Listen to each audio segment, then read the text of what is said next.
Okay, we are looking at section 5.3. The beginning part of it's going to be a little bit of a challenge. Ends easier than it starts.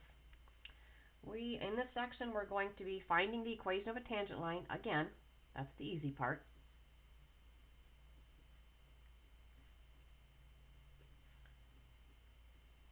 And in the process, we're going to be finding definitions for the differentials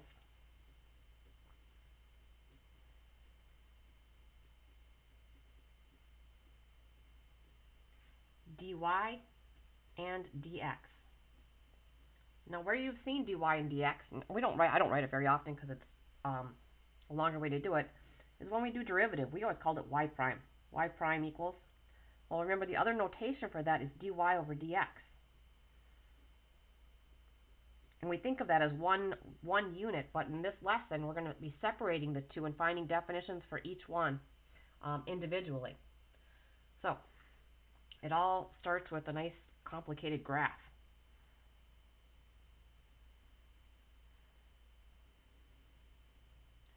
So say we have a function. There's our original function, which we'll call f of x. We'll pick a point, and we'll do the tangent line business.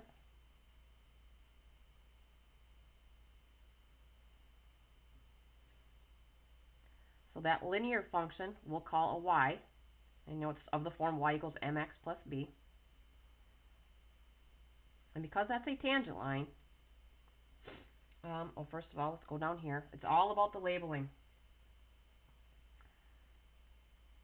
So at some given x value, which I'm going to call a, they have the exact same y value. So f of a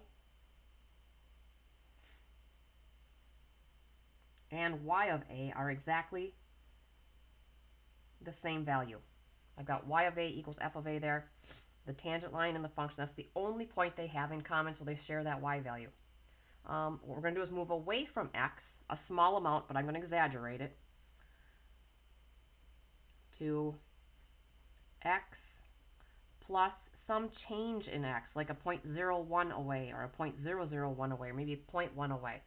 So we're going to call that x plus delta x, or I should say the book calls it x plus delta x. I'm just going to call it b. It's going to make life a little bit easier. Now what happens when we move away from that point they have in common, they no longer have the same y value. I'm going to stretch this out here. Dang, you probably ran into yours too. This new y value on the tangent function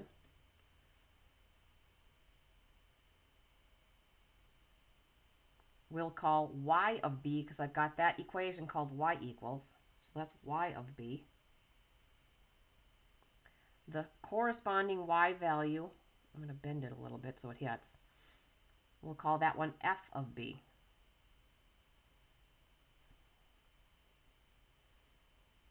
Because I chose to call the original function f of x, so that's the y value at b, so f of b. The linear function I've defined as y equals, so I can distinguish between the two functions, f of x and y. Well, let's get rid of that.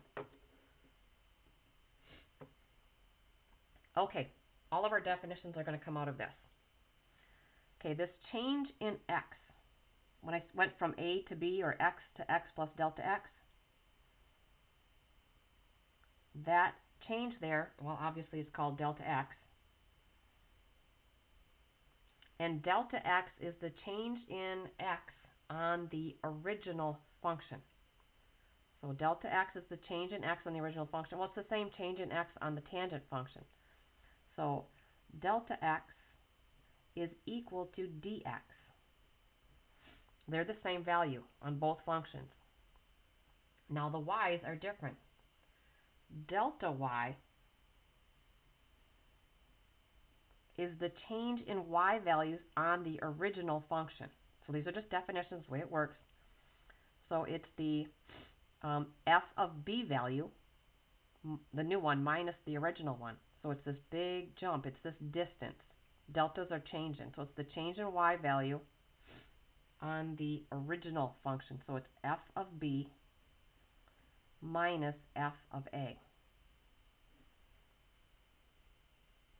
Now dy is the change in y values on the tangent line. So that's y of b minus y of a.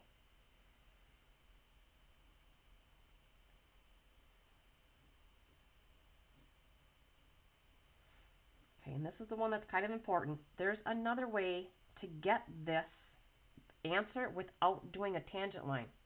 And its definition is f prime of x times dx. So both of these yield the same answer, and it's the change in y value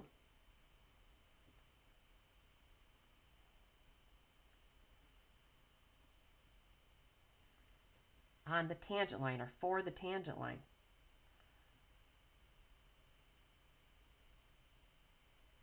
I should have told you this one too. This one's the change in y value on the original function.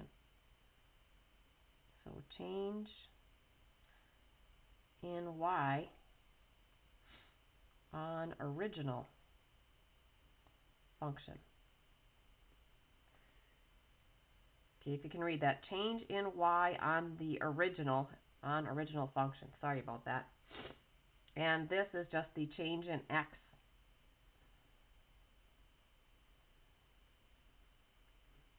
on both.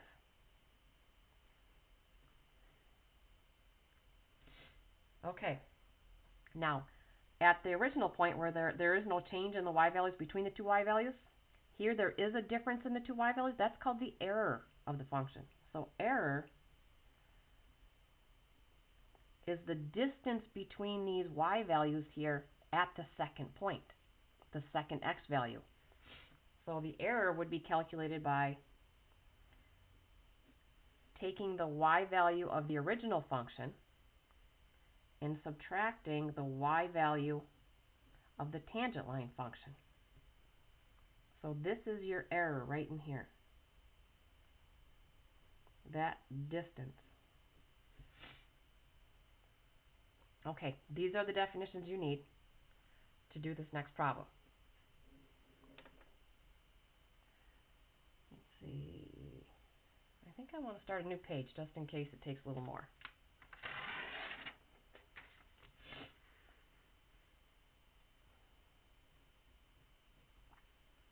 All right, so 4 f of x equals 11 minus x cubed. Find an equation of the, I'm going to phrase this just like the book does. Find an equation of the linear function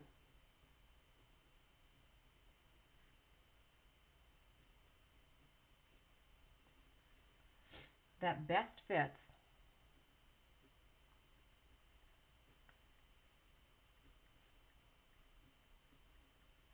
at x equals 2. Okay, what are they asking you to do there? All they're asking you is find the equation of the tangent line at 2. Why they got to be so complicated? I have no idea. So this is just the tangent line at x equals 2. Once you do that, I want you to be able to identify delta x, dx, dy, delta y, and the error at x equals, I'm going to go 1.9.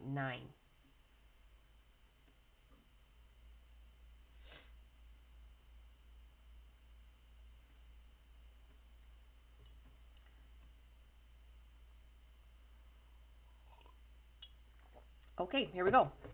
Sketch would be nice so you can keep track and kind of tie it into what we just did. So I'll quickly sketch. I might even have it in here still. I do. 11 minus x cubed. I know that it's hitting up at 11, but window, I can increase that max to like 15. Oh, wrong max. Y max. 15. I can get rid of some of this. 5. So 11.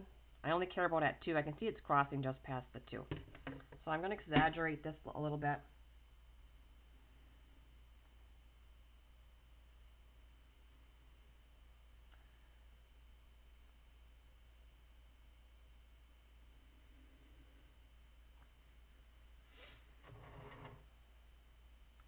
So at 2,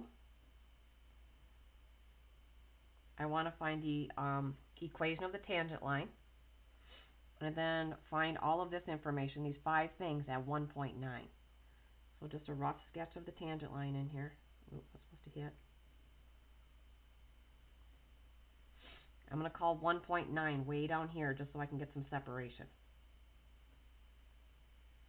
Because you know at the tangent spot there's only one y value. We're going to need to know that. Because that's my A.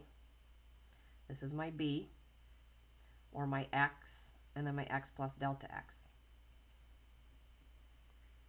So my original value was the original x value. I called it A.